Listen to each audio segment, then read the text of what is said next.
ವಿಜೇಂದ್ರ ಅವರು ಹೇಳ್ತಾರೆ, ಕಲಬುರಗಿನಲ್ಲಿ ಚಿತ್ತಾಪುರ ತಾಲೂಕಿನ ಹಳ್ಳಿಗಳಿಗೂ ವಿಸಿಟ್ ಮಾಡ್ತಾರೆ ಹೇಳುವಂಥದ್ದು. ಯಡಿಯೂರಪ್ಪನವರು ಕೇಂದ್ರದ ಕಡೆ ಕಾಯ್ಕೊಂಡು ಕೂಡಲಿಲ್ಲ, ಮೊದಲು ಏನು ಕೊಡಬೇಕು ಎಲ್ಲ ಕೊಟ್ಬಿಟ್ರು, ₹417 ಕೋಟಿ ಅವ್ರು ಕೊಟ್ಟಿದ್ರು. ಮಾಡ್ತಾ ಆಯ್ತು, ಅವರ ಪೂಜೆ ಅಪ್ಪಾಜಿನೇ ತಾನೇ ಹೇಳಿದ್ದು ನೋಟ್ ಚಪಾಸ ಮಿಷಿನ್ ಇಲ್ಲ ಅಂತ. ಅವ್ರದೇ ತಾನೆ, ಅವ್ರ ತಂದೆ ತಾನೇ ಬಂದೇ ಇಲ್ಲ ಕಲಬುರಗಿಗೆ. ಈಗ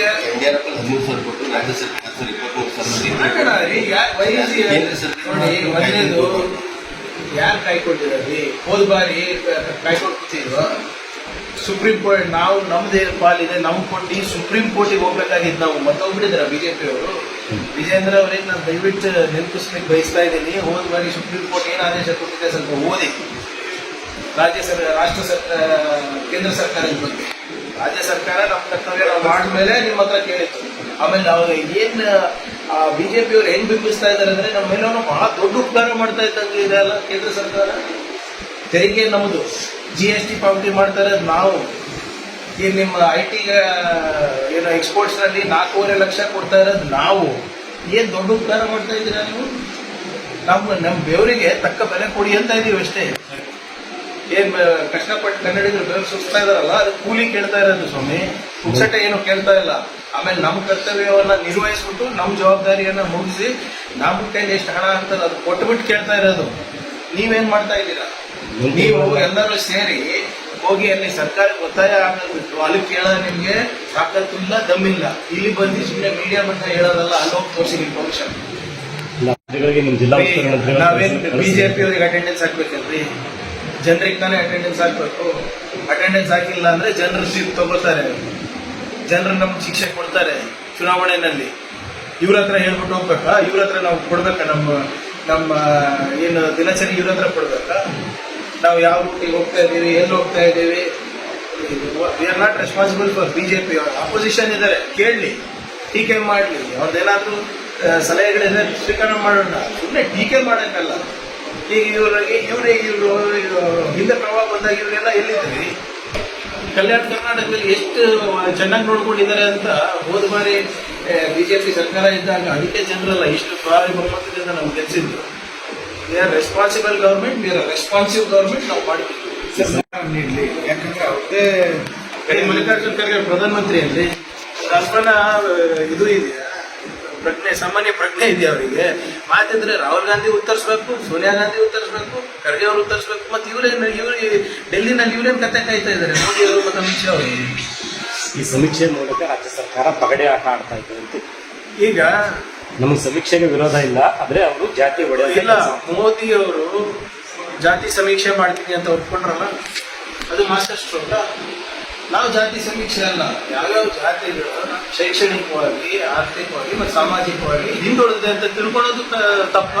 ಆಮೇಲೆ ಇದು ದತ್ತಾಂಶ ಪಡೆದೇ ಇಲ್ಲ. ನಾವು ನಿಯಮಗಳು ಮಾಡಬೇಕು, ನೀತಿಗಳು ಮಾಡಬೇಕು. ನಾವು ನೀತಿಗಳು ಮಾಡಿದಾಗ ನೀವು ಕೇಳ್ತೀರಾ, ಎಲ್ಲಿಂದ ಬಂತು ಈ ನೀತಿ ಯಾಕೆ, ಆ ನೀತಿ ಯಾಕೆ, ಈ ಯೋಜನೆ ಬರೀ ಈ ಸಮಾಜದವ್ರಿಗೆ ಯಾಕೆ ಅಂತ ಕೇಳ್ತೀರಲ್ರಿ. ಸ್ವಲ್ಪ ಕಾಮನ್ ಸೆನ್ಸ್ ಇದೆಯಾ ಇವರಿಗೆ, ಬಿಜೆಪಿನವರಿಗೆ?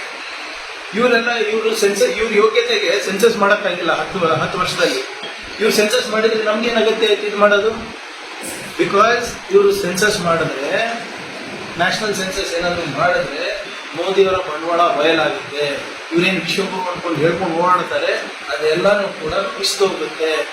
ಮೋದಿಯವರ ಏನು ಮಾಸ್ಟರ್ ಸ್ಟ್ರೋಕ್ ಹುಡುಗು ನಿಜಾಂಶ ಗೊತ್ತಾಗುತ್ತೆ ಅಂತ ಯಾಕೆ ಮಾಡಿಲ್ಲ ಈ ಸೆನ್ಸಸ್? ಯಾಕೆ ಮಾಡಿಲ್ಲ ಹೇಳಿ ನನಗೆ? ನ್ಯಾಷನಲ್ ಸೆನ್ಸಸ್ ಇಷ್ಟೊತ್ತಿಗೆ ಆಗ್ಬೇಕಾಗಿತ್ತು. ನ್ಯಾಷನಲ್ ಸೆನ್ಸಸ್ ಆಗಿದ್ದಿದ್ರೆ ಇದಕ್ಕೆ ಯಾಕೆ ಆಗ್ತಾ ಇದ್ವಿ ನಾವು? ಸರ್ವೆ ಮಾಡಬಾರ್ದ? ಅದು ಬಿಜೆಪಿಯವರಿಗೆ ಕಾಮನ್ ಸೆನ್ಸ್ ಇಲ್ಲ. The backward class commission of Karnataka can do surveys. They are entitled, they are empowered constitutionally and legally to do surveys. ಅದು ಮಾಡ್ತಾ ಇದೀವಿ. ಇವ್ರಿಗೇನು ಕಡಿತಾ ಇದೆ? ಆಮೇಲೆ ಒಂದು ನಿಮಿಷ, ಈಗ ಜೋಶಿ ಅವರು ಮತ್ತೆ ಇನ್ನೊಬ್ಬ ಬೆಂಗಳೂರು ಸಂಸದರು ತೇಜಸ್ವಿ ಹೇಳ್ತಾ ಇದ್ದಾರೆ, ಇದು ದತ್ತಾಂಶ ಮಾರಾಟ ನಾನು ಮಾಡಲ್ಲ. ಜವಾಬ್ದಾರಿ ಸ್ಥಾನಮಾನದಲ್ಲಿ ಇರುವಂತ ಮಾತಿದ್ರಿ. ಆದ್ರೆ ನಾಳೆ ಕಾಸ್ಟ್ ಸೆನ್ಸಸ್ ಇವ್ರು ಮಾಡ್ತಾರಲ್ಲ ಮೋದಿ ಅವರು, ಅದನ್ನು ಮಾರಾಟಕ್ಕೆ ಇಡ್ತಾರ? ಈ ದತ್ತಾಂಶಗಳೆಲ್ಲ ನೀವೇನು ಸೆನ್ಸಸ್ ಇಂದ ಮಾಡಿ ಎಷ್ಟು ಮಾಡ್ತಾ ಇದ್ದೀರಾ? ಯಾರಿಗೆ ಮಾಡ್ತಾ ಇದ್ದೀರಾ? ಅದನ್ನು ಹೇಳಿ. ಮತ್ತೆ ಇವ್ರಿಗೆ ಗೊತ್ತಿದ್ಯಾ? ಡೇಟಾ ಪ್ರೈವಸಿ ಆಕ್ಟ್ ನ ಹೇಗೆ ಬಾಂಬೆ ಹೈಕೋರ್ಟ್ ಅಲ್ಲಿ ಸ್ಟೇ ಸಿಕ್ಕಿದ್ದು ಮತ್ತೊಬ್ಬರಿದ್ದಾರೆ. 183 ಯಾಕೆ ಇಂಪ್ಲಿಮೆಂಟ್ ಮಾಡಿಲ್ಲ? ಲೀಕ್ ಔಟ್ ಮಾಡಿದೆ ಸರ್ಕಾರ. ನೋಡಿ, ಕಾಂತರಾಜ್ ವರದಿ ಆದಮೇಲೆ ನಮ್ಮ ಸರ್ಕಾರ ಕಂಟಿನ್ಯೂಯೇಷನ್ ಇದ್ದಿದ್ರೆ ನಾವು ಮಾಡ್ತಾ ಇದ್ವಿ. ಅಲ್ಲಿ ಸಾಕಷ್ಟು ದತ್ತಾಂಶಗಳು ಸಿಕ್ಕಿತ್ತು, ಅದನ್ನ ನಾವು ಮುಂದುವರಿಸ್ತಾ ಇದ್ವಿ. ಇವ್ರು ಯಾಕೆ ಇವ್ರಿಗೆ ಕಾಳಜಿ ಇದ್ದಿದ್ರೆ ಹಿಂದುಳಿದ ವರ್ಗದವರಿಗೆ ಇವ್ರು ಕಮಾಂಡ್ ಮಾಡ್ಬೋದಾಗಿತ್ತಲ್ಲ. ಆಯ್ತು, ನೀವು ರಿಪೋರ್ಟ್ ಎಲ್ಲರೂ ರಿಪೋರ್ಟ್ನಲ್ಲಿರುವಂಥ ಎಲ್ಲ ಅಂಶಗಳು ಬೇಡ ಅಂತ ದತ್ತಾಂಶ ತಗೋಬೋದಾಗಿತ್ತಲ್ಲ, ಯಾಕೆ ತಗೊಂಡಿಲ್ಲ? ಆಮೇಲೆ ಇವರು ಎಲ್ಲರೂ ಯಾರು ಇದು ಬೇಡ ಅಂತ ಇದ್ದಾರೆ, ಯಾವ ವರ್ಗದವ್ರು? ಜೋಶಿ ಅವರು ಇರ್ಬೋದು, ತೇಜಸ್ವಿ ಸೂರ್ಯ ಇರ್ಬೋದು, ಯಾವ ವರ್ಗದವರು? ಇವರಿಂದಾನೇ ಅಲ್ವಾ ಚತುರ್ವರ್ಣ ಬಂದಿರೋದು, ಅದಕ್ಕೆ ಬೇಡ ಅಂತ ಇದ್ದಾರೆ. ಹಿಂದುಳಿದ ವಿರೋಧಿ ನೀತಿಗಳನ್ನ ಇವರನ್ನು ಅನುಸರಿಸ್ತಾ ಇದ್ದಾರೆ. ಏನಾಗುತ್ತೆ ಹೇಳಿ, ಒಬ್ಬ ಹಿಂದುಳಿದ ವರ್ಗದವರು ಇರ್ಬೋದು, ದಲಿತರು ಇರ್ಬೋದು, ಅಥವಾ ಆರ್ಥಿಕವಾಗಿ ಹಿಂದುಳಿದ ಮೇಲ್ವರ್ಗದವರು ಆರ್ಥಿಕ ಶೈಕ್ಷಣಿಕ ಏನು ಅವ್ರ ಹಿನ್ನೆಲೆ ಏನಿದೆ ಅಂತ ತಿಳ್ಕೊಳತ್ತಪ್ಪ ಸರ್ಕಾರ. ಮತ್ತೆ ನೀತಿ ಹೆಂಗ್ ಮಾಡ್ತೀವಿ ನಾವು? ಇವರು ಇದೇ ತೇಜಸ್ವಿ ಸೂರ್ಯ ಹೋಗಿ ಹಿಂದುತ್ವ ಅಂತ ಓಡಾಡ್ತಾ ಇದಾರಲ್ಲ, ಯಾವ ಕಾಲೇಜಲ್ಲಿ ಓದಿದ್ದು, ಯಾವ ಸ್ಕೂಲಲ್ಲಿ ಓದಿದ್ದು? ಕಾನ್ವೆಂಟ್ ನಲ್ಲಿ. ಹೌದಾ?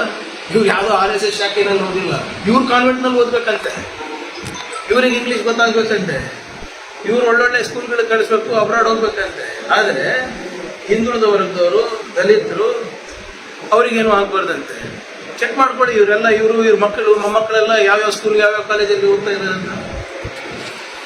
ये समाचार बुलेटिन प्रायोजित था golden gate PU college of science and commerce द्वारा। आपके सपनों का कॉलेज, आपके बेहतर भविष्य की पहचान। Nausheen colony, Malgatti road, Gulbarga. साल 2025 और 26 के लिए एडमिशन शुरू हो चुके हैं। ये समाचार मैक्स मल्टी स्पेशलिटी हॉस्पिटल द्वारा प्रायोजित है, जो 24 घंटे 7 दिन आपातकालीन ट्रॉमा और क्रिटिकल केयर सेंटर है, और यह Hagarga circle, ring road, Gulbarga में सुविधाजनक स्थान।